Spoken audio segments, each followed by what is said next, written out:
Buenos días, la conferencia siguiente es Ciencia y Sociedad, Responsabilidad Compartida, impartida por el doctor Marco Antonio Chávez. Él es egresado en la licenciatura Física, doctor Física de la Universidad Autónoma de San Luis Potosí, y él tiene 10 años en la Facultad de Ciencias Químicas de docencia. Es árbitro de las revistas de la American Physical Society. Demos un aplauso al doctor Marco Antonio Chávez.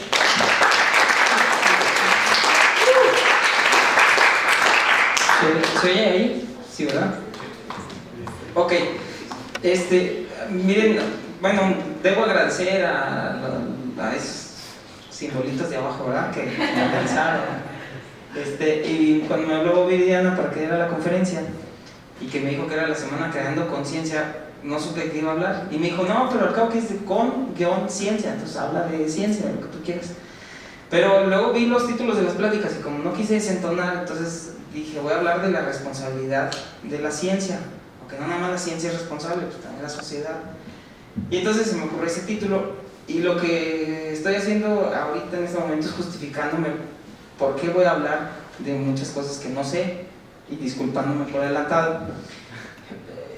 Miren, si nos preguntamos desde los dos puntos de vista, desde el punto de vista de la ciencia, desde el punto de vista de la sociedad, cuáles son los mayores problemas o los mayores retos que enfrentamos actualmente, uno se puede encontrar, por un lado, ahí al lado derecho, en el 2005, hace 10 años, la revista Science, que es una de las revistas más prestigiadas que hay en ciencia en el mundo, sacó una edición especial en donde publicaba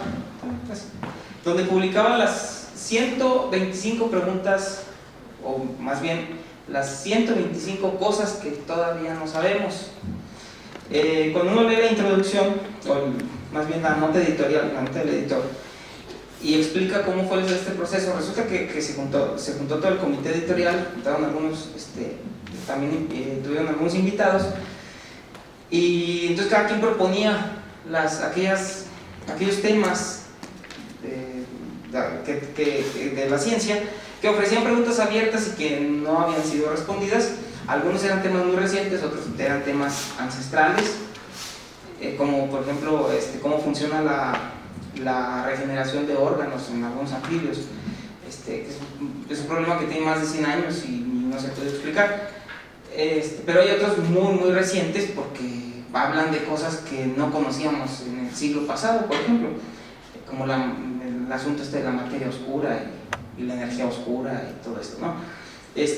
Pero entonces la idea que ellos tenían era publicar las 25 preguntas o las 25 cosas que no sabemos, y como era de esperar, se les hizo una lista tan larga que entonces tuvieron que decir, bueno, vamos a seleccionar 125, y de todos modos seleccionaron las 25, hicieron un top 25 y luego de todos modos no perdonaron enumerar otras 100.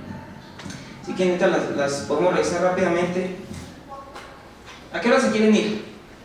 Para saber si ¿a qué hora se quieren ir? Se supone que a las 11:30 acabamos, ¿no? Pero también se supone que dura una hora esto. ¿Quieren que dure una hora o quieren que nos veamos a las 11:30?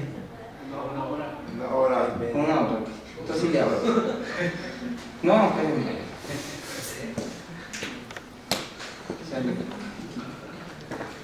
Ahí está.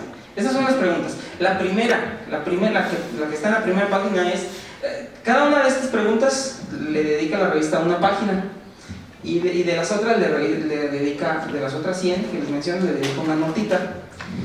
La primerita es de qué está hecho el universo.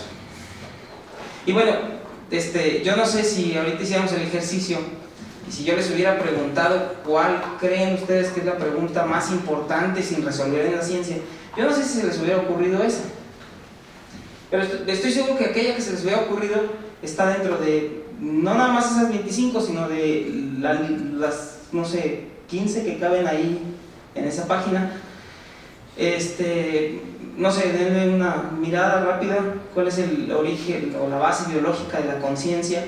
Muchas preguntas biológicas tienen que ver con manifestaciones que hasta hace muy poco considerábamos no biológicas, como la conciencia. O cuánto puede vivir el ser humano, o que controla, ahí está la que les decía, que controla la regeneración de órganos, hasta cosas tipo Jaime Maussan, ¿verdad? De que si estamos solos en el universo. ¿Qué más? Y luego vienen algunas, un número considerable de preguntas de índole más social, más sociológica.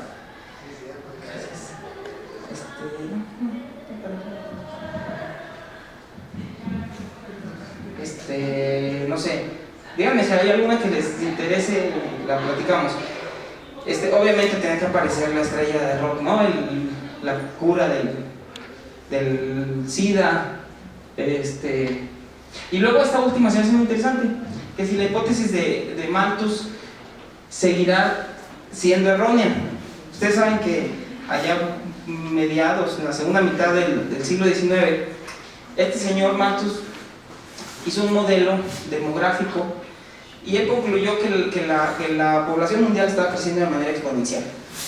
Hizo sus predicciones y entonces él dijo, no hombre, para el año 1930 ya no vamos a caber, no le estoy diciendo mentiras, no sé para qué año dijo él, pero ya nos vamos a comer el planeta a mordidas. Y resulta que pues todavía estamos aquí, y resulta que no somos tantos como él creía, porque el crecimiento no es exponencial. Ahorita vamos a ver por qué no es exponencial. Bueno, ahí está arribita el SIDA, por ejemplo, y esas cosas ayudan a que no sea, si se puede decir, ayudan a que no sea exponencial. Pero luego vienen, les digo, una serie de preguntas que aquí vienen clasificadas en colores según el área del conocimiento a la que pertenecen. Esta es más matemática y sobre todo más bueno, los que la tratan de resolver son más bien matemáticos, aunque este terreno más bien de filósofos, ¿no? Que si nuestro universo es el único universo que existe. Y luego estas azulitas son de astrofísica, de cosmología. ¿Qué más? Estas negras son de partículas elementales. ¿Qué quiere decir con la ¿Cuál? La pregunta que dice, habló arriba, la de que si las leyes de la física pueden ser unificadas? Más arriba. Está más arriba. La primera página. Más. Sí, poquito. Es de las chidas. Sí, un poquito más arriba. Chidas. Sí, es de la esta. Que si pueden las leyes de la física ser unificadas. Sí, lo que pasa es que ya ves que la primera fuerza que conocimos en la naturaleza fue la fuerza de gravedad, ¿no? Y Newton escribió su ley de la gravedad. La historia es bien interesante porque cuando Newton, ustedes saben, pertenecía a la Royal Society, ¿no? Y también a la Royal Society pertenecía Robert Hooke, el culpable de la ecuación esta de fuerza igual a constante por X, la de los resortes, en la que nos traen, ¿verdad? Con lo que nos están fregando en física 2. Bueno, Robert Hooke era muy inconstante, o no sé cómo decirlo, tenía muy buenas ideas, se le ocurrió una idea y empezó a trabajar y luego se aburría y la dejaba, o más bien le surgía otra idea y se puede trabajar en eso, pero no lo acababa porque le surgía otra, etc. Entonces, y luego además era medio payasón. Cuando alguien le decía, oye, que si, fíjate que estuve trabajando en este problema, sí, a mí ya se me había ocurrido eso, ¿y a qué llegaste? No, pues es que en eso estoy. Y luego alguien mencionaba otra cosa y, sí, a mí se me ocurrió, y así, entonces todo se le había ocurrido ya a él. Ya ven que siempre hay gente así, ¿no? Y resulta que Hooke estaba platicando, no sé con quién, amigo mutuo. Hooke no quería a Newton, le tenía envidia, y Newton también tenía lo suyo, ¿no? Era bastante payasón. Entonces no se querían, pero tenían un amigo en común, no me acuerdo el nombre. Entonces Hooke le platica y le dice, oye, ¿y si la fuerza de gravedad está descrita por Newton hacía poco, si la aplicamos al movimiento planetario, ¿no podrá predecir la trayectoria de las elíptica de los planetas? Pues no sé. Entonces se pusieron a darle, pero ellos no sabían cálculo, o bueno, no lo dominaban, el que lo dominaba era Newton y Leibniz, ¿no? Que también traían bronca. Entonces, fue el señor, el que te digo que es amigo común, fue con Newton y le dice, oye, Y si esta fuerza de gravedad que depende del inverso del cuadrado de la distancia, ¿sí se me refiero, no? 1 sobre r cuadrada, si tú dos cuerpos los alejas al doble de distancia, la fuerza no va a ser de la mitad, sino va a ser 4 veces. Y si triplicas la distancia, la fuerza no va a disminuir 3 veces, va a disminuir el cuadrado de 3, 9. Si la alejas 5 veces, va a disminuir 25 veces. Bueno, si aplicamos esta fuerza que depende del cuadrado, del inverso del cuadrado de la distancia al movimiento de los planetas, ¿qué trayectoria predecirá? Y dice Newton, pues elipses. ¿Cómo sabes? Pues es que ya lo hice. Nomás que a Newton se le hacía como que lo hizo, pero para él era como un ejercicio matemático más bien, como una manera de aplicar su cálculo, y es lo que le interesaba en ese momento el cálculo, no las trayectorias de los planetas. Y bueno, pues resulta que ellos lo que hicieron fue comprobar las leyes de Kepler utilizando la ley de la gravitación universal, pero hasta en ese momento nada más se conocía esa. Después, a mediados del siglo XIX, pues se conocieron las leyes del electromagnetismo, ¿no? Entonces decíamos, hay dos tipos de fuerzas en el universo, gravedad y electromagnetismo. Y luego después empieza el siglo XX y nos damos cuenta de que el núcleo del átomo se puede romper en pedacitos y que ahí hay otros tipos de interacciones que no conocíamos, la energía nuclear fuerte, la energía nuclear débil. Y entonces decimos, hay 4 fuerzas fundamentales en la naturaleza. La pregunta es, ¿cada una es un fenómeno natural separado, diferente? ¿O las 4 podemos decir que son 4 caras de la misma moneda o 4 caras del mismo dado? ¿Me explico? Eso sería unificarlas. En lugar de decir, es que las partículas, el protón tiene carga positiva y el electrón tiene carga negativa. Y partes un protón y salen quarks, ¿verdad? Y decimos, es que los quarks, tiene 2/3 de la carga, tiene 2/3 y tiene menos 1/3. Súmale y te da un entero, la carga del protón. Pero además tienen color. ¿Y qué es el color? No, pues es que rojo con rojo no se quiere, pero rojo con verde sí, pero rojo con azul no. Y entonces se define otro tipo de interacción. No podríamos decir mejor, este quark es Juan y este es Pedro. Y Juan y Pedro interactúan de esta manera. ¡Pum! Y ahí estamos unificando tanto la interacción eléctrica como la electrodébil, la nuclear fuerte y la gravitatoria. A eso se refiere esa pregunta de si podemos unificar las leyes de la física, que fue lo que trabajó Einstein los últimos años de su vida y no le puedo hacer ni cosquillas. Bueno, si quieren que me desvíe otra vez mucho, háganme otra pregunta de esas.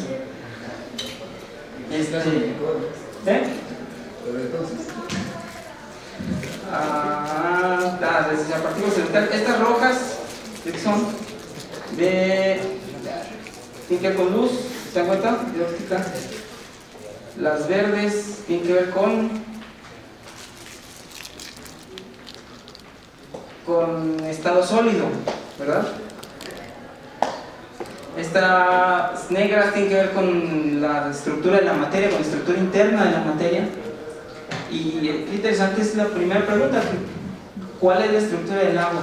Lo que pasa es que ya ven que hay como 13 tipos de hielo distintos, ¿no? Si cambiamos las condiciones termodinámicas, el hielo forma estructuras cristalinas distintas.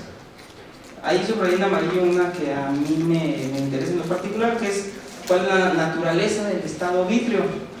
Ustedes saben que hay materiales sólidos, el plástico de las sillas donde están sentados, que a pesar de que son sólidos, su estructura es la de un líquido, su estructura interna, las moléculas están acomodadas como si fuera un líquido, nada más que está tan congestionado ese líquido que se estorban todas contra todas y entonces no se pueden mover y entonces termina siendo sólido mecánicamente hablando, pero desde el punto de vista molecular no tiene nada que ver con un sólido, debería ser un líquido.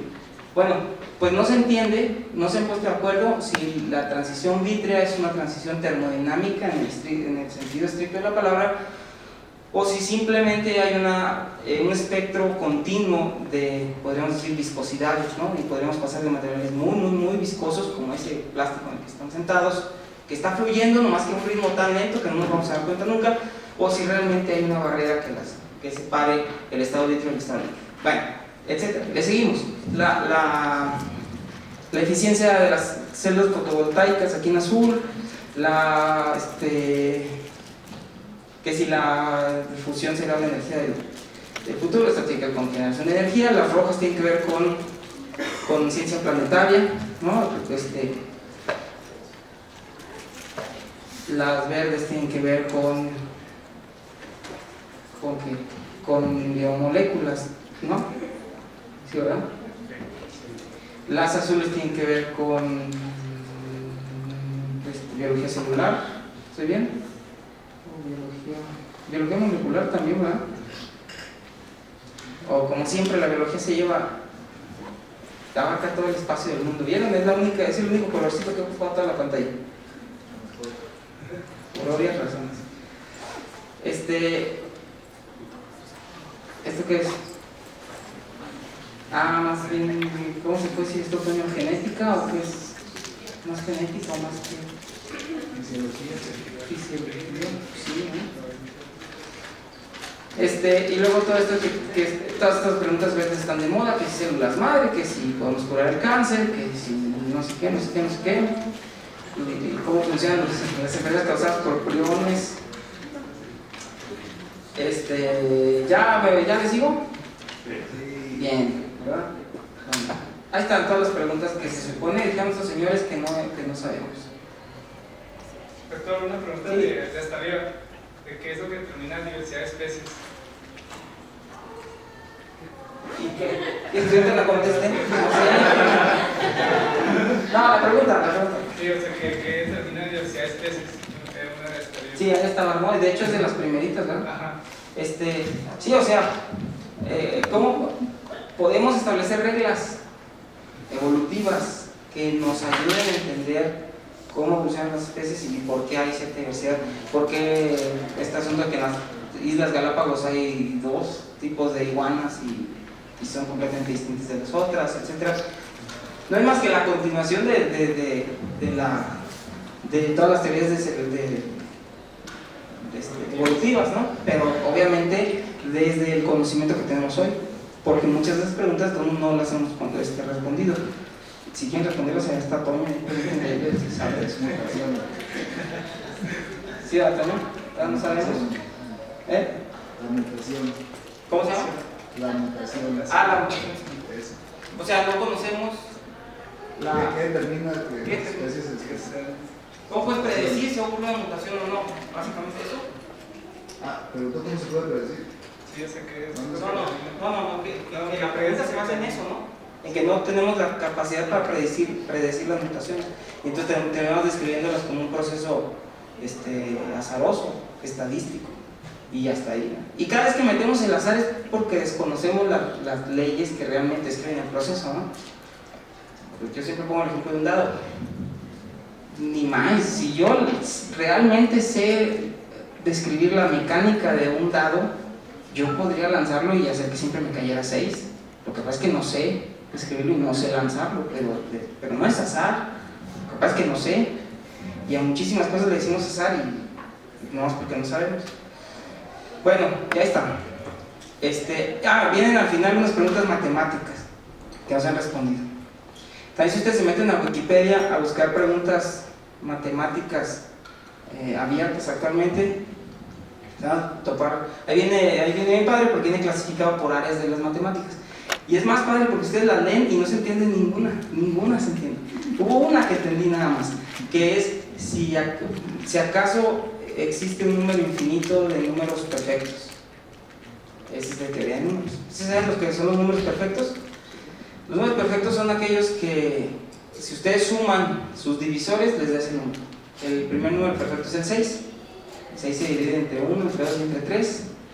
Si suman 1 más 2 más 3, obviamente sin contar el 6, les da 1 más 2 más 3, les da 6. El siguiente número perfecto es 28. Se divide entre 1, entre 2, entre 7 y 14. Y 4. 1, 2, 4, 7, 14. ¿Sí, verdad? Súmenlos y les va a dar 28. ¿Cuál es el siguiente número perfecto? No me lo sé. Sí.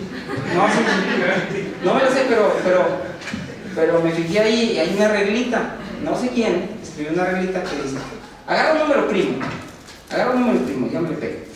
Y luego el 2, elévalo a la p menos 1. Díganme un número primo. 3. Más chiquito. 3. 2, elévalo a la 3 menos 1, o sea, a la 2. Entonces te da 4. Y luego eso multiplícalo por 2 elevado a la p, y a eso le restas 1.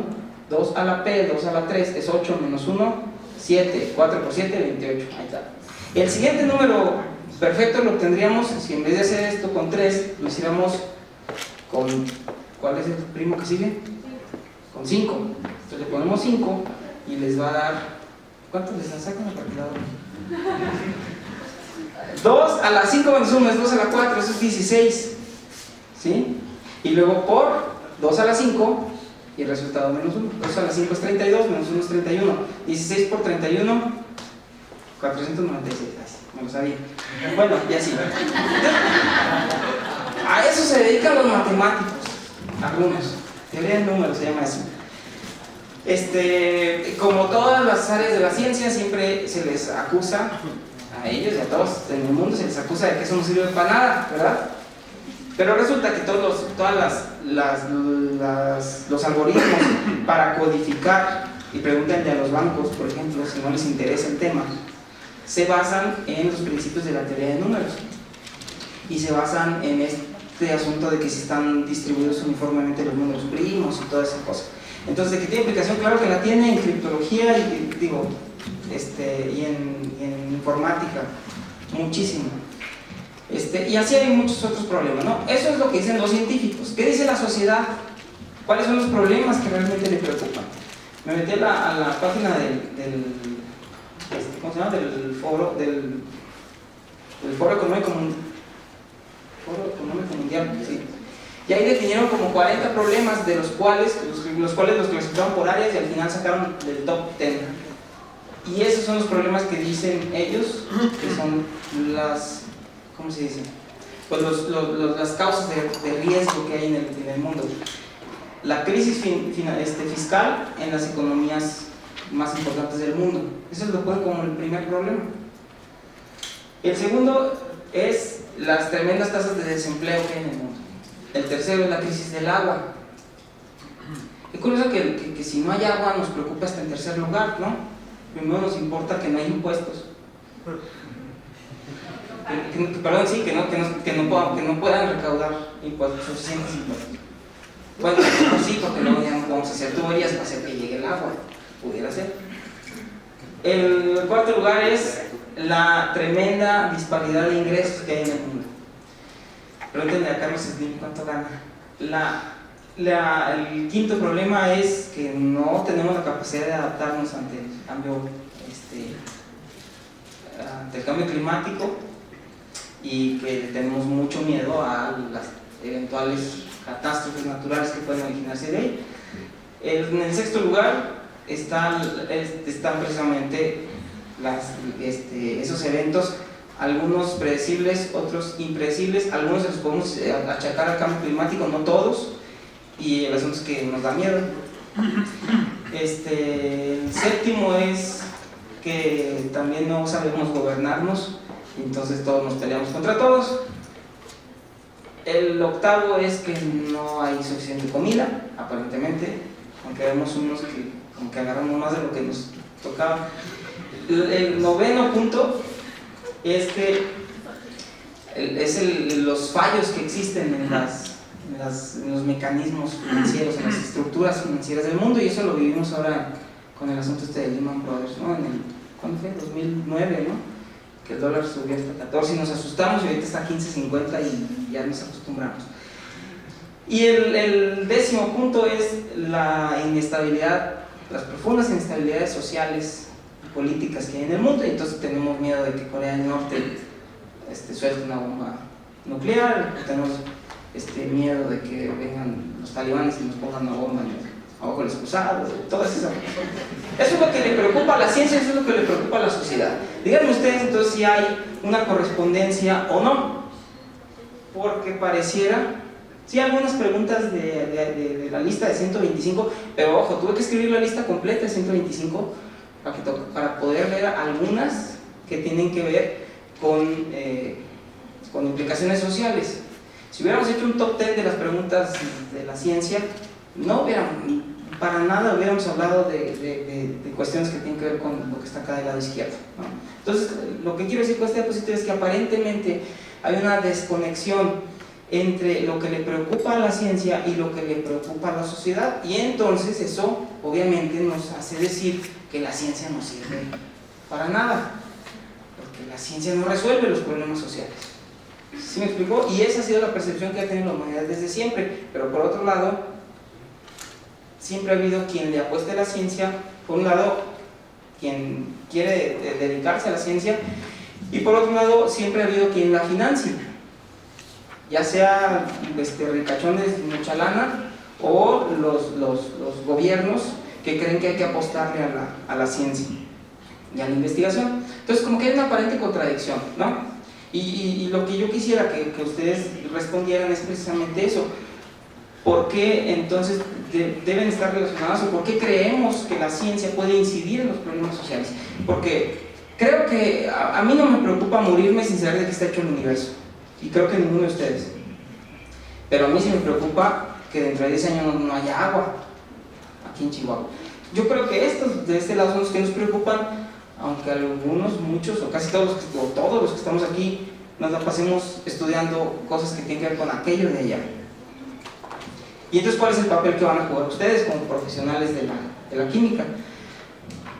A ver, en nuestro país, ¿qué piensa nuestro país? ¿Qué piensa nuestro gobierno? Tomé esos párrafos del Plan Nacional de Desarrollo, resalté las palabras clave. Y bueno, obviamente el Plan Nacional de Desarrollo se redacta al principio de un sexenio, y entonces ahí se resalta los errores del gobierno anterior y se hacen todas las promesas del mundo, ¿verdad? En ese espíritu debemos leer estas frases. Dice el Plan Nacional de Desarrollo que una pieza clave es la ciencia y la tecnología, aunque aquí una pieza clave para el desarrollo, ¿no? Aunque aquí solamente, un ejemplo, el 7.6% de las patentes que se gestionan en el país, y no estamos mencionando cuántas, que son muy pocas, pero el 7.6% son solicitadas por mexicanos. ¿Qué estoy diciendo? Que más del 92% de las patentes mexicanas las tramitan un extranjero. Entonces, las mentes que están creando son extranjeras, a pesar de que estén haciendo aquí en México. Esto perdón. Son los cubanos, sí. Consideran un gran porcentaje de eso. Eso nos ubica en la posición 72 de 145, o sea, exactamente la mitad, según el índice del Banco Mundial. Bueno, sin embargo, se tiene la convicción de que la contribución del país a la producción mundial del conocimiento no alcanza ni siquiera el 1% del total. Aunque los profesores de aquí en la facultad les digamos que en esta facultad estamos produciendo conocimiento, no le pegamos ni al 1% de lo que se produce en el mundo. ¿Cuántos investigadores mexicanos hay por cada 1000 habitantes, o por cada 1000 miembros de la población económicamente activa? Es un décimo de lo que se observa en países más avanzados. O sea que hay 10 veces menos científicos que en cualquier otro país, y la cantidad de los doctores que se gradúan por cada millón de habitantes, se gradúan 30 doctores por cada millón de habitantes aquí en nuestro país. Eso es insuficiente para mantener el crecimiento que se tiene programado. Y entonces dice el gobierno, pues hay que invertir en la investigación. Para detonar el desarrollo, la inversión en la investigación tiene que ser superior o igual al 1% del Producto Interno Bruto. Y en nuestro país ahorita solamente alcanza, ahorita lo dijo en el 2013, que empezaba el sexenio, solamente era de la mitad de lo necesario.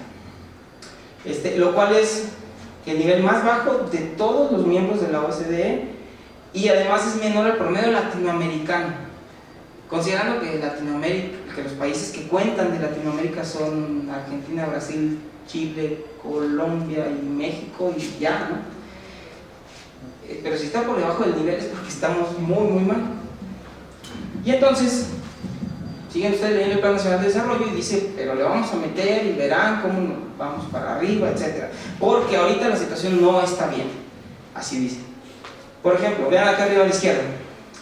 Eso es cuánto se invierte en investigación y desarrollo en los países que pertenecen a la OCDE. Obviamente, como siempre, Corea, nomás por Samsung, yo creo, pum, para arriba, ¿no? Y vean el tamaño de lo rojo, que es inversión privada, y el tamaño de lo verde, que es inversión pública. En cambio, en nuestro país, de hecho, me sorprende a mí que sea mitad y mitad. En Argentina, por ejemplo, están mejor que nosotros, tienen más inversión, pero casi todo se lo mete el gobierno. Y así es la situación de Latinoamérica, ¿no? Curiosamente, aquí donde somos los penúltimos, y estos países que son los primeros, también son los países a los que les va mejor en la prueba PISA, y nosotros somos los países a los que nos va peor en la prueba PISA. Y entonces esto nos lleva al argumento que plantean muchos, que dice, entonces necesitamos invertirle más en investigación y desarrollo, o sea, a ciencia y tecnología, porque entre otros beneficios, eso nos va a traer mejor educación y eso se va a reflejar en la prueba PISA, por ejemplo. Yo no sé si es así, porque vean, de Estados Unidos le meten mucha gana a la investigación, pero son burrillos a la hora de que les ponen un examen, ¿no? Bueno, la productividad en México, en los años 50, 60, lo que se llamó el crecimiento sostenido. Llegamos al pico del 80 cuando López Portillo dijo que tenemos un chorro de petróleo y no tenemos que preocuparnos. Sí, pero se robó toda la lana y pum, ahí viene la caída tremenda, ¿no? En los sexenios de López Portillo y Miguel de la Madrid. Salinas de Gortari nos hizo creer que estamos más o menos estables, y en el 94 pasa otra crisisota, ¿verdad? Y usted, para acabarla de molar, ustedes llegaron en ese año. algunos. Otros le dieron chance a sus papás de que se establecieran 2 años. Y bueno, y ahorita ahí vamos, ¿no? Entre caídas y sobresaltos ya la llevamos. Y finalmente, la última gráfica es el crecimiento ligado a la productividad. Y nuestro país ahí tiene una productividad negativa, aunque tiene un poquito crecimiento. Bueno, esa es la situación de nuestro país. Entonces, repito la pregunta: ¿hay relación o no? ¿Incide la actividad científica en los problemas sociales? ¿Sí o no? Les digo que las dos gráficas de arriba nos hacen creer que sí.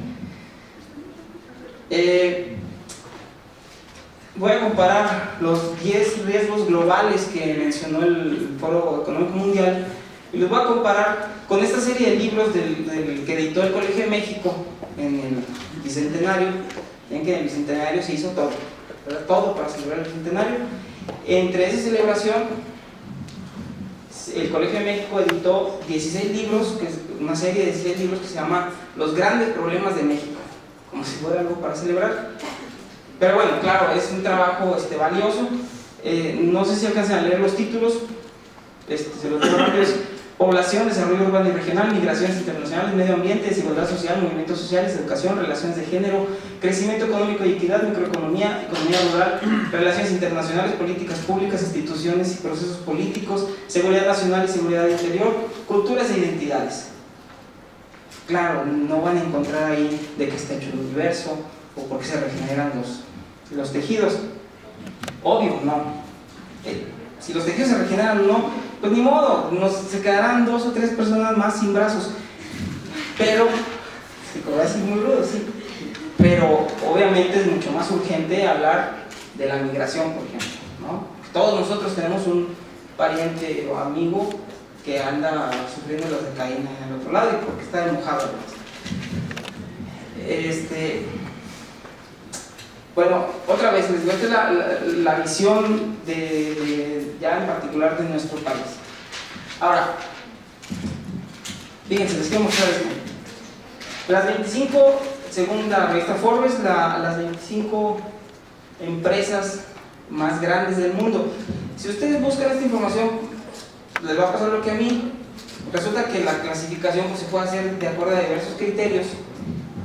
Por ejemplo, de acuerdo a los activos, o a las ganancias, o a la inversión, y y la revista Forbes hizo una combinación de todos estos factores.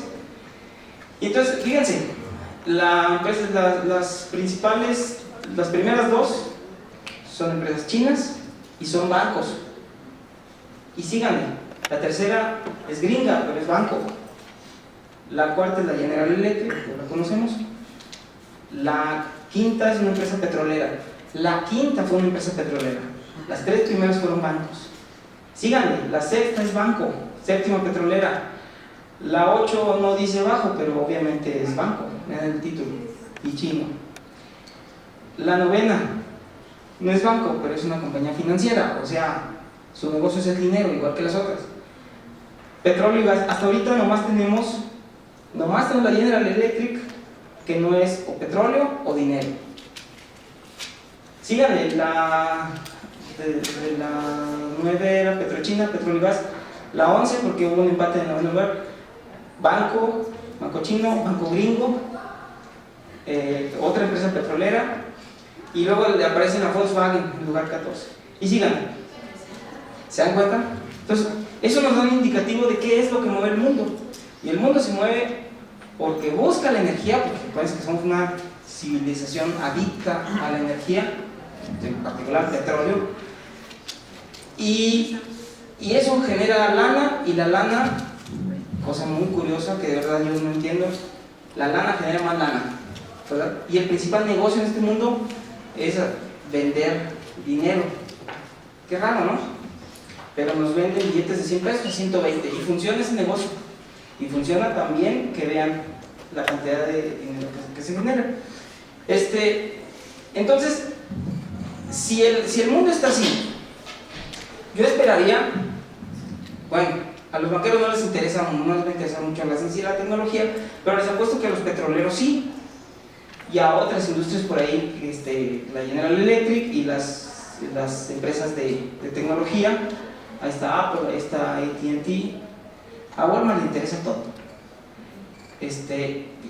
Yo esperaría que a ellos sí les interesara la investigación en ciencia y tecnología, pero de ahí a que eso incida en los problemas sociales, pues bueno, a lo mejor nada más nos va a garantizar 10 años más de petróleo, 10 años más de energía, pero los niños que se mueren de hambre se van a seguir muriendo de hambre.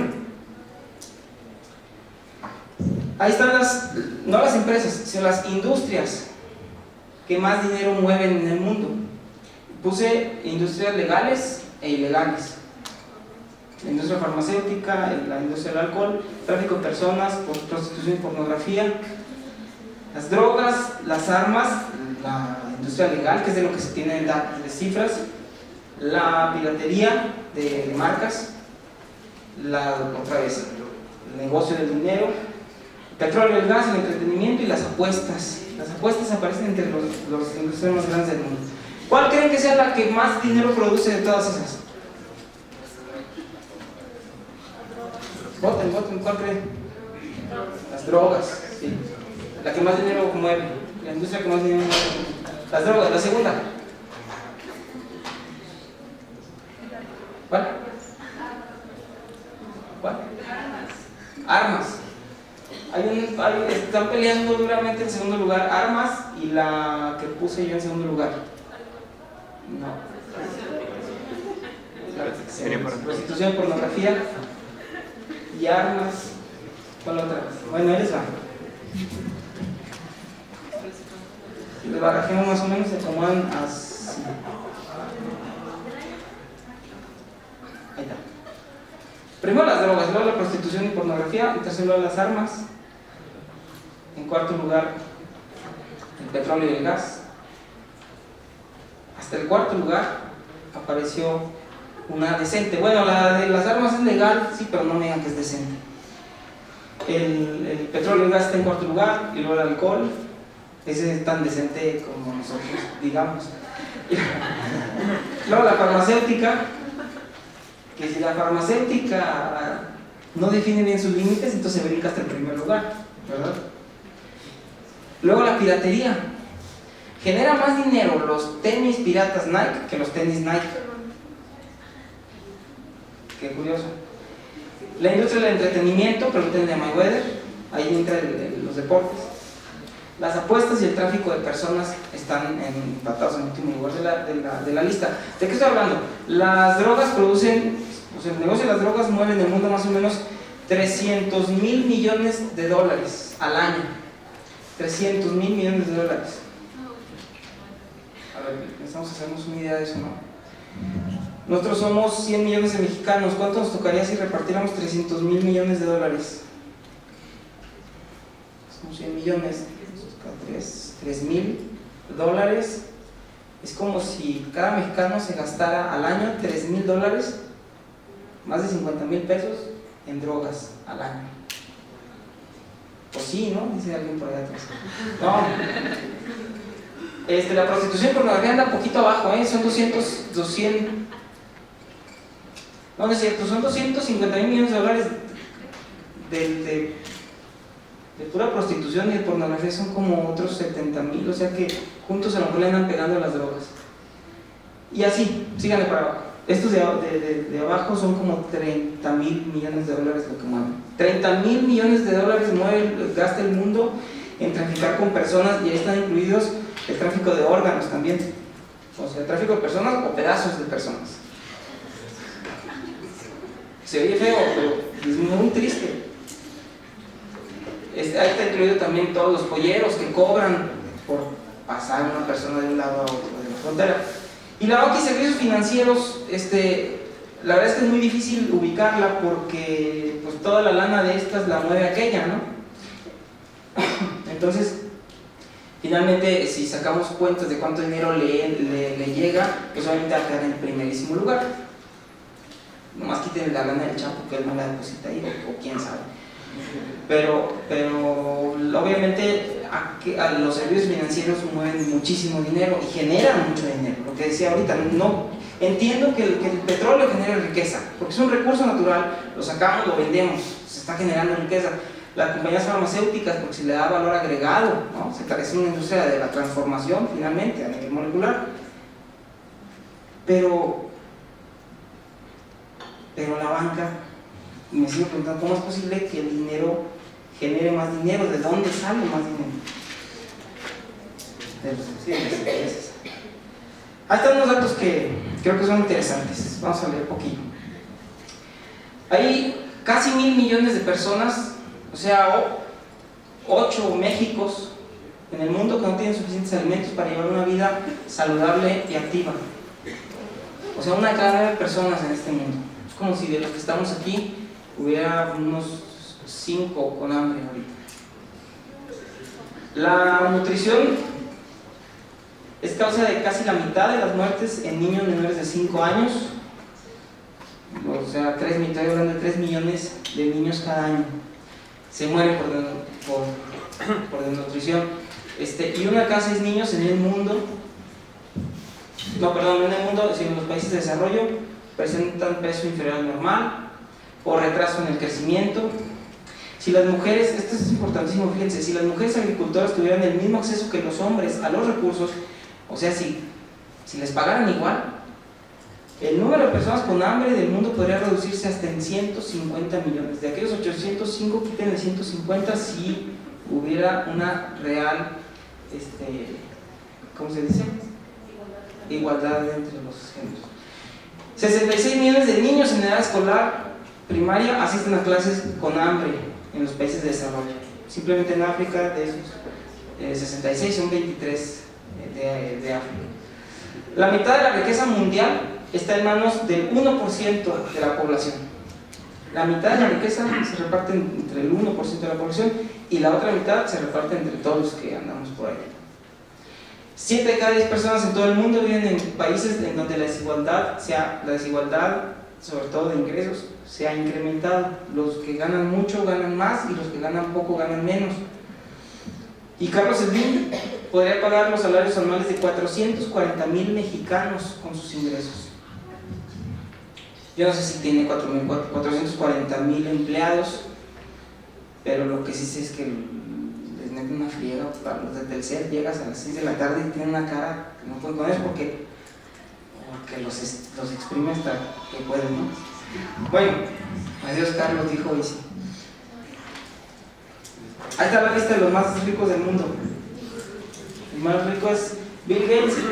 Un año es Bill Gates y otro año es Carlos Slim, ahí se le llevan, ¿no? Depende si ustedes cambian de modelo de celular, le llevan Slim y Blink. Y síganle para abajo. Ahí está Mark Zuckerberg, ahí están otros conocidos. Pero vean la fortuna que tienen, es el patrimonio, es el total de lo que tienen. 79, desde 80,000 hasta 30,000 millones de dólares. Otra vez vamos a hacer cuentas, a ver de cuánto nos tocaría a cada uno de nosotros. ¿Qué son los dueños de Walmart, los dueños de L'Oreal, los dueños de Microsoft, Facebook, Google, casinos? ¿Qué tal? Bueno, ahí están los deportistas que ganan más. Este payaso 100 millones de dólares gana anualmente, el otro 80 nomás por el peinado y por pararse así antes de tirar un tiro libre. LeBron James, síganme, 40, desde 100 hasta 40 millones de dólares al año ganan estos señores. Bueno, cuando les acabo de dar esos otros números de desigualdad. Entonces, a lo que quiero llegar con esto es que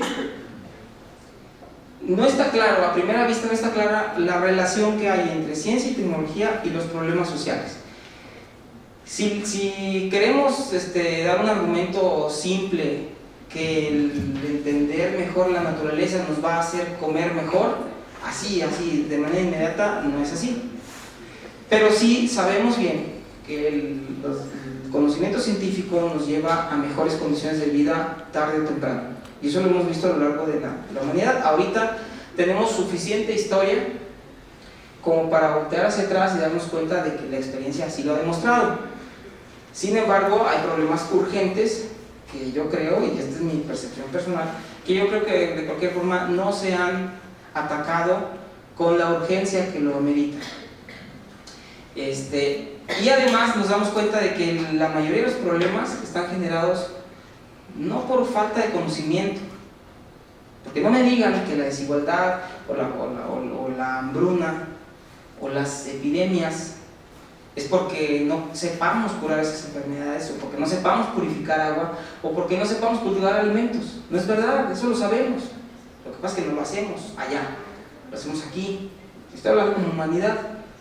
Claro, ya sé que nosotros como individuos no podemos hacer mucho, pero lo que quiero es que tomen conciencia de que si nos esforzamos cada quien en hacer su trabajo de la mejor manera posible, en el lugar en el que estamos cada quien, actuar con responsabilidad, eso sí va a incidir en mejores condiciones o en un mejor entorno. Y eso, pues como una epidemia, se tiene que ir propagando, porque la situación actual, esa situación de desigualdad, también empezó a partir de alguna semilla, ¿no? En algún momento alguien fue un gandalla y de ahí esa desigualdad provocó más desigualdad porque la sociedad no se organizó y no supo revertir la situación. Yo sé que eso nos ha llevado a revoluciones y a guerras y se ha muerto mucha gente, pero no podemos tampoco cruzarnos de brazos. Tenemos que tener la conciencia de que hay que hacer algo, Cada quien sabrá desde el lugar en donde esté qué le toca hacer, y a lo mejor es muy poco lo que nos toca a cada quien, y por eso a lo mejor es fácil hacerlo. No les pido que cada uno de ustedes cambien el mundo, que no tengo 40 mundos para repartírselos. Hay un solo mundo y nos tocó repartirnoslo a todos. Yo creo que cada quien tenemos que hacer nuestra partecita. Por otro lado, la verdad es que aquello a lo que llamamos progreso, pues yo muchas veces me pregunto si realmente podemos llamarlo progreso, porque fíjense en qué situación estábamos hace 400 años. En 1615, exactamente en 1615, andaba Kepler más preocupado, acaba de escribir sus leyes que describen el movimiento de los planetas, pero en ese momento no le importaba eso, andaba más preocupado por sacar del bote a su mamá. Resulta que a su mamá la habían encerrado porque la acusaban de brujería, y es que Kepler, platicando con un amigo, le estaba diciendo que en la luna había montañas y cráteres, o sea que la luna no estaba hecha de éter y no era perfecta, una esfera perfecta, o sea que era un cuerpo planetario como la Tierra, y tenía montañas, tenía valles, y se notaban las sombras cuando se veía al telescopio. Yo no sé si el amigo le discutió mucho, que Kepler se quedó con espinita y luego escribió un libro que se llamaba Sueño, en latín se llamaba. Y en ese libro él describe un sueño, o como bien, el libro lo escribe como si fuera un sueño que él tuvo, en donde un personaje que se llamaba Daracotus, no sé cómo se llamaba, viaja a la luna. Y viaja a la luna y describe cómo se ve el relieve de la superficie de la luna, cómo se ve la Tierra desde la luna, cómo se ve el movimiento de los astros desde la superficie lunar. Kepler tenía mucha imaginación y lo escribió.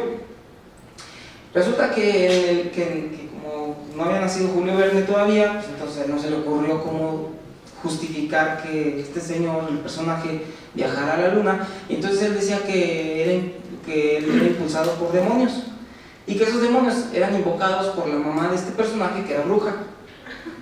Y ya, pues es una historia, y listo. Pues resulta que Kepler era matemático oficial del Sacro Imperio Romano, él vivía en Roma, y no se animó a publicar el libro. Dijo, no vaya a ser que alguien se sienta ofendido, y entonces lo publicó algunos ejemplarcitos nada más, como para repartírselo a sus cuates, y en latín. Y cuando en ese entonces ya Galileo ya había publicado cosas en italiano para hacerlas para el vulgo. Pues un peluquero que era de allá de su pueblo natal, andaba por aquí en Italia, se topó con el librito, fue allá a Alemania, al pueblito de donde era Kepler, y luego se lo enseñó a su hermana Úrsula, la que visitó, y a su cuñado. Resulta que este cuate, el barbero, había pretendido a la hermana de Kepler, y la hermana de Kepler le había hecho un desaire, entonces traía como un cachilito. Además, la hermana de este cuate se llamaba Úrsula había sido amiga de Katrina, la mamá de Kepler.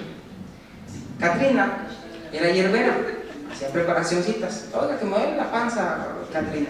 Entonces les hacían prepare. Que me duele la cabeza, prepare.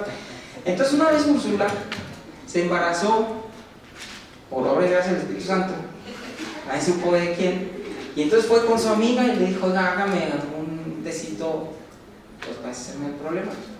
Entonces le dio una poción abortiva, abortó, pero Katrina era bastante chismosa, la mamá de Kepler, y le platicó a todo el mundo, y entonces la señalaban aquella de abortista y de adúltera. Y entonces esta dijo, no, yo lo que me pasó a mí no fue un aborto, yo me enfermé porque esta hija desgraciada me hizo brujería.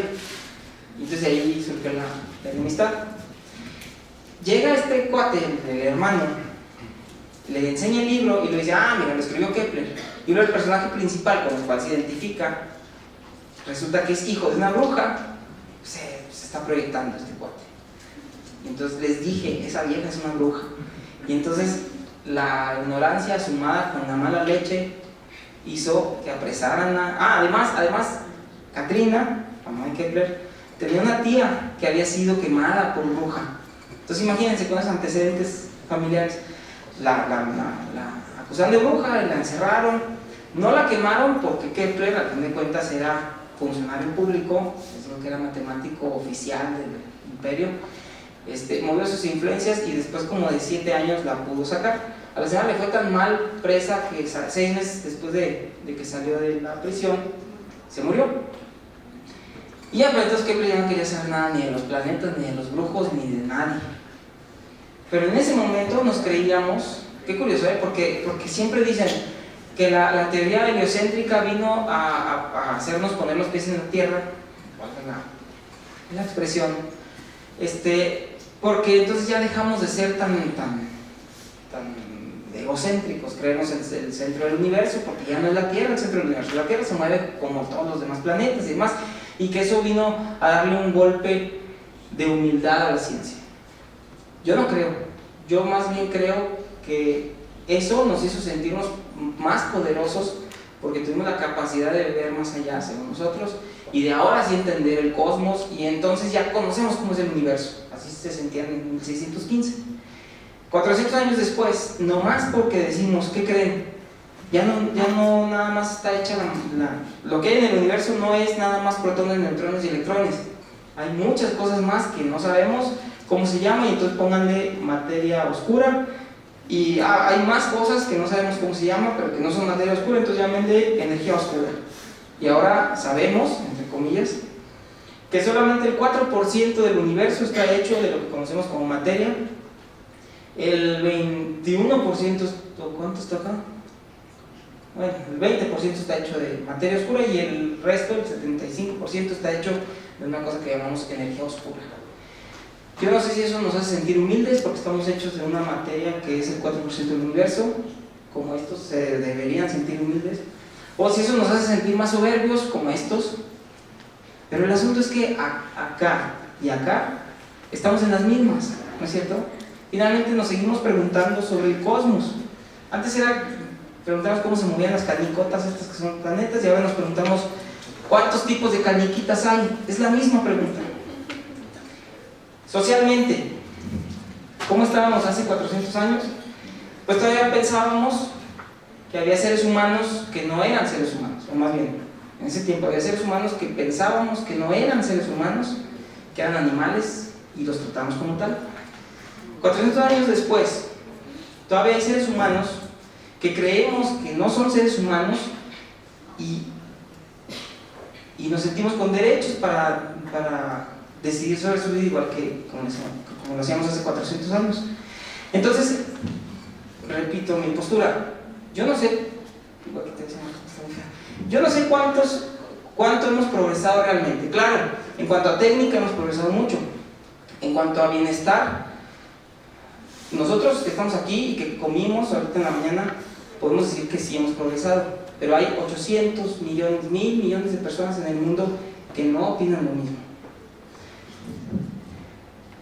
Quiero dejarlos con esta reflexión para que, no con esta frase,